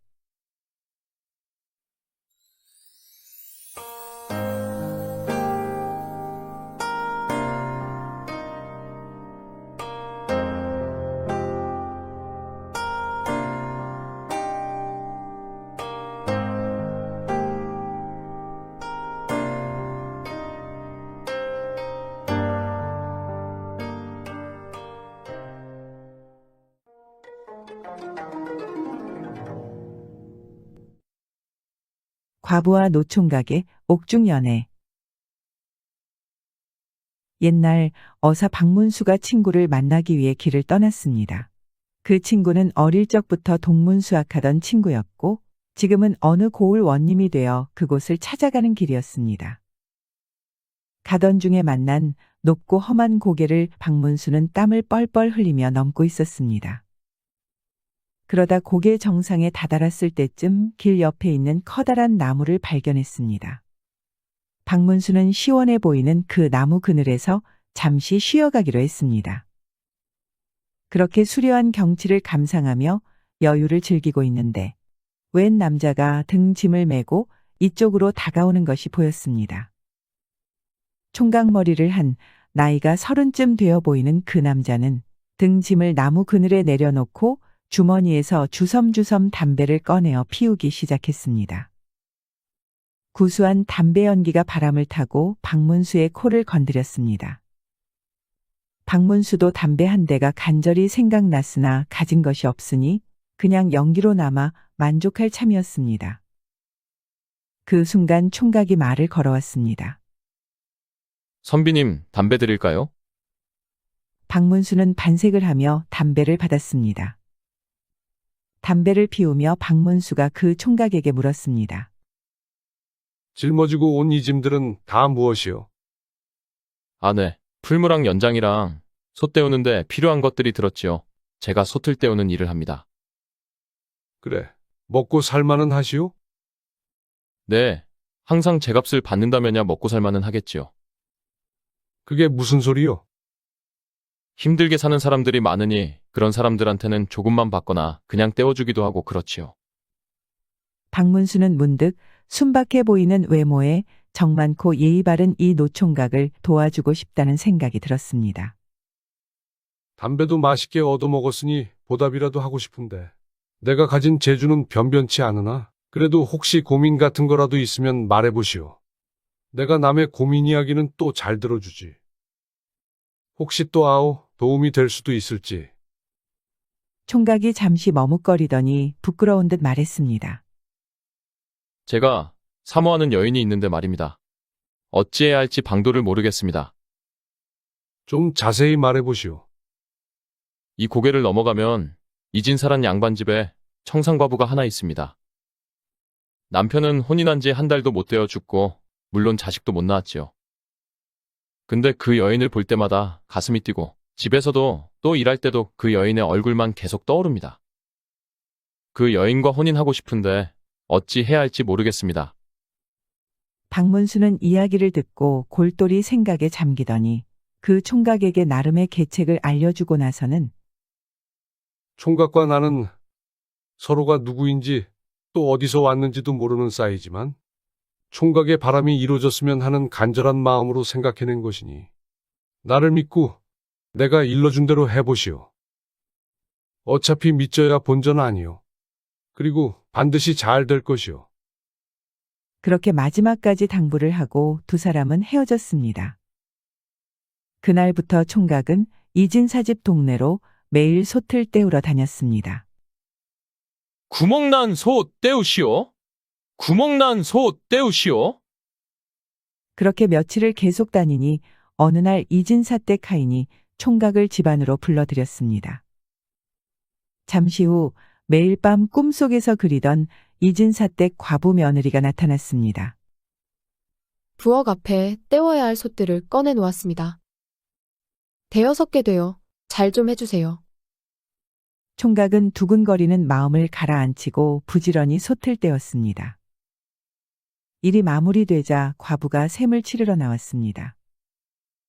총각은 보통 솥 하나를 떼어주고 한 냥을 받았는데 오늘은 박문수가 시킨 대로 값을 부를 생각이었습니다. 과부가 말했습니다. 여러 개를 떼웠으니 좀 싸게 해주시오. 안 됩니다. 이 집은 부잣집이니 돈을 2배로 받아야겠습니다. 솥 하나당 2냥씩 계산해 주십시오. 과부는 그런 억지가 어디 있냐며 원래대로 솥 하나당 한 냥씩 쳐주겠다고 말했습니다. 총각은 안 된다며 계속 2배로 받아야겠다고 떼를 썼습니다. 과부는 하는 수 없이 한 냥씩 계산한 돈을 총각에게 주고 머슴들을 시켜 총각을 집 밖으로 내쫓게 했습니다. 총각은 온 동네가 떠나가게 고함을 치며 행패를 부렸습니다. 이렇게 부잣집에서 일한 삭도 제대로 안 쳐주고 사람을 내쫓으려 하다니 이런 법이 어디 있어? 결국 머슴들이 총각을 집 밖으로 내쫓기는 했으나 그 과정에서 총각은 여기저기 맞아서 멍이 들었고 가지고 다니던 연장과 풀무까지 부서지고 말았습니다. 총각은 이제 박문수가 시킨 대로 원님에게 억울함을 호소하러 관가로 갔습니다. 그런데 관가에 들어선 총각은 깜짝 놀라고 말았습니다. 원님이 있어야 할 자리에 산에서 만나 담배를 함께 피우고 이진사집 과부와 혼이 날 계책을 알려준 사람이 떡하니 앉아 있는 것이었습니다. 박문수는 원님 대신 총각의 사건을 대신 처리하기 위해 관가에서 기다리고 있었던 것이었습니다. 어인일로 왔느냐? 말해보거라. 총각은 박문수가 시키는 대로 방금 있었던 일들을 전부 고했습니다. 총각의 이야기를 다 들은 박문수는 당장 소 떼운 값을 제대로 주지 않은 그 여인과 총각을 두들겨 팬 머슴들을 불러들여라. 하고 명을 내렸고 과부와 머슴들이 잡혀오자 머슴들은 여기 있고 저 총각과 저 여인을 같이 하옥하라. 과부는 벼랑간 관가에 잡혀온 것도 옥에 갇힌 것도 황당하고 두려웠습니다. 그런데 말붙일대라곤 옆에 같이 갇혀있는 노총각밖에 없었습니다. 두 사람은 한동안 그렇게 말없이 앉아 있었습니다. 그러다가 과부는 여기저기 멍들고 깨진 총각의 몰골이 눈에 들어왔습니다. 그리고 총각에게 미안한 마음이 들었습니다. 저기, 몸은 좀 괜찮습니까? 어디 크게 상한 곳은 없으시오? 아, 괜찮습니다. 아씨가 이렇게 걱정해주니 벌써 다 나은 것 같습니다. 그리고 죄송합니다. 제가 난리 피운 것 때문에 아씨가 고생이시네요. 과부는 그때 처음으로 총각의 얼굴을 찬찬히 보았습니다. 착한 인상의 말투도 차분하고 다정한 것이 좋은 사람으로 느껴졌습니다. 그런데 이런 말씀 드려도 될지. 뭔데요? 아씨는 오간에서도 참 고우시네요. 뭐라고요? 그리고 제가 궁금한 것이 하나 있는데 물어봐도 되겠습니까? 뭔데요? 혹여 어머니가 어디 사시는 누구신지요? 아니, 그건 왜 궁금하시오? 도대체 어떤 분이 이렇게 어여쁜 딸을 낳으셨는지 알고 싶어서요. 넉살 좋은 총각의 말에 과부는 말없이 미소만 띄우고 있었습니다. 그렇게 과부는 짧은 시간에 총각에게 호감을 갖게 되었습니다. 한편 박문수는 잡혀온 머슴들에게 너희들은 비록 소떼오는 자가 행패를 부렸다고는 하나 그도 분명 처지가 어려운 사람이거늘 돕지는 못할 망정 여럿이서 몰매를 주고 그의 연장을 다 부수었으니 너희는 곤장감이다. 여봐라, 이놈들을 곤장 한 대씩 치고 내보내도록 하라. 잠시 후 박문수는 과부를 불렀습니다. 너는 혼인한 지 한 달도 못 되어 남편이 죽었다고 들었는데 맞느냐? 과부는 가만히 고개를 끄덕였습니다. 너의 처지가 무척 안 되었구나. 저 소떼오는 총각이 너를 마음에 두고 있는 듯한데 이대로 평생 과부로 늙어 죽는 것보다는 널 사모하는 사람이 있다면 팔자를 고쳐보는 것도 좋을 것이다. 내가 너에 대한 처벌은 미뤄둘 테니 둘이 잘 살아보는 건 어떠하냐? 만약 또다시 저 총각과 불미스러운 일로 관하러 오게 된다면 오늘의 일까지 가중해서 처벌할 것이다. 이 진사는 내가 잘 설득해 볼 테니 걱정 말거라. 과부는 그렇지 않아도 총각에 대한 호감을 갖고 있었는데 어사까지 나서서 개가를 하라 하니 못 이기는 척하며 총각과 혼인하였습니다. 둘은 아들, 딸 많이 낳고 오래오래 행복하게 잘 살았다고 합니다. 이 시대 여성은 남편과 사별하면 수절을 강요당하였으나 박문수는 이런 백성의 고통을 헤아려 과부에게 혼인을 주선해 주는 일이 자주 있었다고 합니다.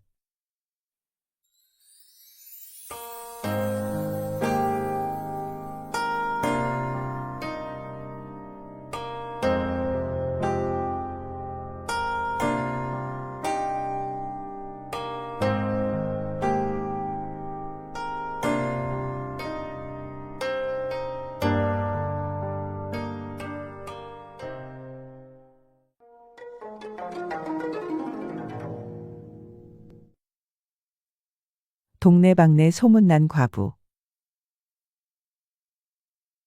예전에 경상도 어느 땅에 커다란 서당이 있었습니다. 서당에 다니는 학동이 한 20명이 되었는데 그 중에 9살 먹은 주역동이란 아이가 있었습니다. 주역동은 서당에서 가장 나이가 많은 데다가 나이에 비해서도 생각이 깊은 아이였습니다. 주역동이 보기에 멋지고 착한 훈장님이 젊은 나이에 호래비가 되어 서당방에서 아이들 글이나 가르치고 있는 것이 매우 딱하게 생각되었습니다. 한편 그 이웃에는 제법 부자로 사는 젊은 여인이 하나 있었는데 남편이 30이 되던 해에 죽어 과부가 되었고 만수라는 7살짜리 남자애를 키우며 혼자 살고 있었습니다. 그리고 훈장님이 그 과부의 집을 지날 때마다 집안을 기웃댄다는 것을 주역동은 알고 있었습니다. 주역동이 생각하기에도 훈장님이 과부에게 관심이 있는 걸로 보였습니다. 어느 날 주역동이는 생각했습니다. 훈장님도 아내가 없고 그 과부도 남편이 없으니 그 부잣집 과부에게 우리 훈장님을 장가들이면 좋겠다고 말입니다. 며칠을 궁리한 끝에 주역동이는 꾀를 하나 내었습니다. 때는 한여름이었는데 그날 저녁에 주역동이는 저녁을 먹고 날이 어두워질 무렵에 과부 집 앞에 가서 훈장님을 불렀습니다. 훈장님, 훈장님! 과부가 문 앞으로 나왔습니다. 무슨 일이냐? 우리 훈장님 여기 안 왔어요? 너희 훈장님이 뭐하러 여길 와? 아, 그래요? 안 왔으면 고만이지. 하고 주역동이는 가버렸습니다. 또 그 이튿날 이놈이 또 그 시간이 되니 또 쫓아가서는 만수 어머니, 만수 어머니. 우리 훈장님 여기 안 왔어요? 그렇게 안 왔다고 해도 하루가 멀다 하고 매일 찾아와 훈장을 찾는 주역동이에게 과부는 화가 날 수밖에 없었습니다. 야, 이놈아, 도대체 저녁마다 너네 훈장님이 뭐하러 우리 집에 오냐? 하며 야단을 쳤습니다. 주역동이는 또 안 왔으면 고만이지. 하고 말하며 내빼버렸습니다. 다음 날 주역동이는 본격적으로 훈장님에게 자기의 작전을 이야기했습니다. 훈장님, 제가 훈장님 장가 보내드릴 겁니다. 평생 혼자 사실 거 아니면 제 말 들으세요. 아셨죠? 제가 그 만순의 집 앞으로 가서 만수 어머니를 부를 테니 그 소리를 듣고 문 앞으로 나오면 훈장님은 그 집 뒷담을 넘어가서 마루에 가시랑 도포를 벗어놓고 나오세요. 딱 그렇게만 하시면 됩니다. 훈장님은 주역동이의 말을 듣고 처음엔 황당했습니다. 그런데 가만 생각해 보니 평소 그 과부를 마음에 두고 있었으나 어찌 해보지도 못하고 애만 태우고 있었기에 못 이기는 척하고 주역동이의 말대로 해보기로 했습니다. 다음날 주역동이는 또다시 과부댁 문 앞으로 갔습니다. 만수 어머니, 우리 훈장님 여기 안 왔어요? 화가 난 과부는 기다렸다는 듯이 부직갱이를 찾아 들고는 대문 앞으로 나왔습니다. 요놈의 자식이 없다고 몇 번을 말해? 너 오늘 매 좀 맞자. 혼 좀 나봐라. 과부는 여간 화가 나는 것이 아니었습니다. 정말 여기 없어요? 그렇다면 들어가서 확인해 보지요, 뭐. 주역동이가 대문 안으로 훌떡 들어갔더니 저만치 마루 위에 훈장님의 각과 도포가 있는 것이 보였습니다. 여기 우리 훈장님 가시랑 도포가 이렇게 있는데요. 아무래도 여기 벗어놓고 훈장님은 방으로 들어간 것 같은데요. 과부는 그것이 왜 마루에 있는지 알 수가 없었지만 지금 그것을 생각할 게 아니었습니다. 남자 옷이 왜 거기 있지? 과부는 이유를 알 수 없지만 그것보다 주역동이의 입단속을 하는 것이 더 급했습니다. 그렇지 않아도 주역동이가 매일 저녁에 대문 앞에서 큰 소리로 자기 훈장을 찾아대는 모습을 지나가는 사람들이 보고 쑥덕거리기 시작했으며 과부댁과 훈장님이 만나는 사이라는 소문까지 돌기 시작했다고 저잣거리에 사는 친구로부터 귀뜸도 들은 상태였습니다. 과부댁은 그것들보다 더 심한 소문이 돌까봐 겁이 났습니다. 그래서 그냥 둘 수 없었습니다. 너 어디 가서 얘기하면 안 된다. 나도 모르는 일이지만 암튼 절대 오늘 본 걸 어디 가서 말하면 안 돼. 그럼 내가 해달라는 대로 해주면 얘기 안 할게요. 뭘 해주랴? 이 집은 부잣집이니 찹쌀 한 말만 떡을 해주시면 어디 가서 아무 말도 안 하지요.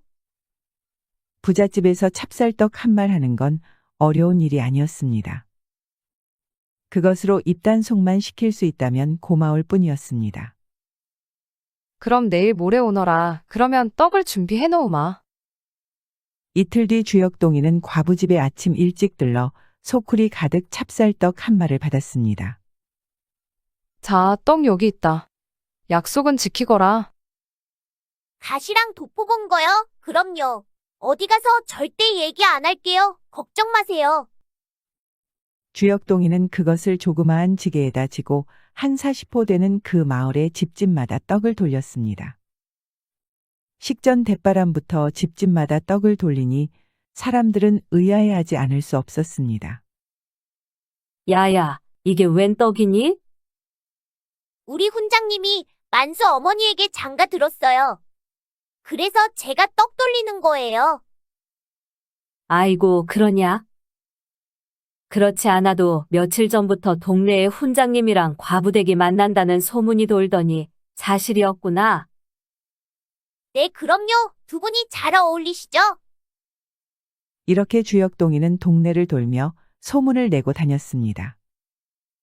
집집마다 떡을 다 돌리고 나니 그 후로 아침 저녁으로 할머니들, 젊은 새댁들이 과부댁에 들러 아이고, 훈장님한테 시집 갔다며? 네, 그럴 줄 알았어. 훈장님만한 자리도 흔치 않아. 잘 살아. 어머 축하드려요. 만수한테 좋은 아빠가 생겼네요. 호호호. 하며 한 명씩 인사하러 오더랍니다. 이미 소문까지 다 나고 떡까지 돌린 마당에 훈장이 용기를 내어 과부댁을 만나 설득했습니다. 과부댁도 생각보다 많은 사람들이 둘의 혼인을 축하해주고 또 훈장과 이야기를 나눠보니 인품도 훌륭하고 의지하며 살만한 사람인 것 같았습니다. 그래서 결국 주역동이 엮어준 인연으로 둘은 혼인하여 잘 살았다고 하네요.